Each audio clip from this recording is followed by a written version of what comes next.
lot. Thanks, folks.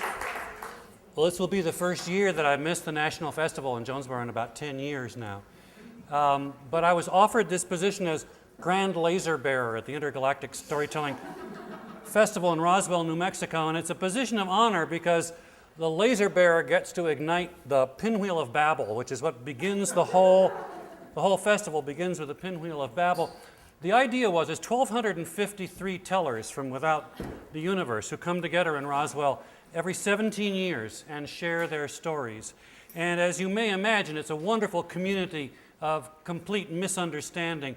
Nobody can understand anybody else's stories because there are all these different life forms from all over the universe. And some of the languages used are not even spoken languages. They're just the undulation of various bizarre appendages. And so you have to be able to understand all these languages. There's only a handful of intergalactic translators that are trained to do it.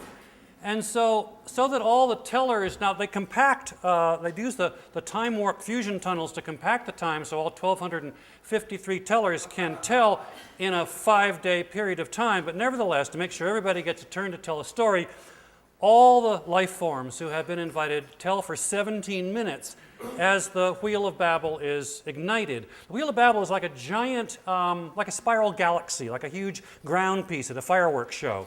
And the Grand Laser Bearer ignites that pinwheel, and then all 1,253 tellers begin telling a 17-minute story, and they all tell simultaneously at the top of their voices.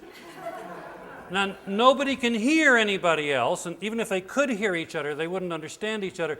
But the idea is that we did a survey of the tellers from without the universe.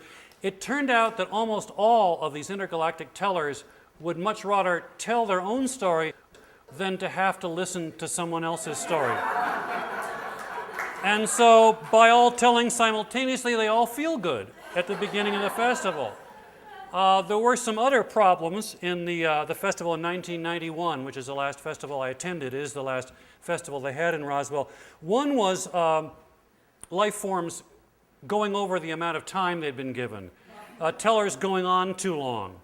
Especially from the G15 globular cluster. All the tellers from there would tend to go over almost 15-20 minutes beyond the time that they'd been told they were allotted. And after the MCs tried to control them, it was decided that the only thing to do was to vaporize tellers who went over their time. And so it turned out to be one of the most popular parts of the Intergalactic Festival. Part of it was just a colorful shower of sparks that went up when a teller was vaporized. It was just this wonderful kind of fizz, like a sparkler. And the other thing was that everyone was so happy to see tellers who ran over removed from the telling pool permanently that it was gratifying to all the audience members there as well. But I would not come to Roswell if I were you simply to watch tellers be vaporized. It would be like going to a NASCAR event just to watch the crashes. The thing to do is to come just absorb the incomprehension of hearing someone tell a story in an alien language.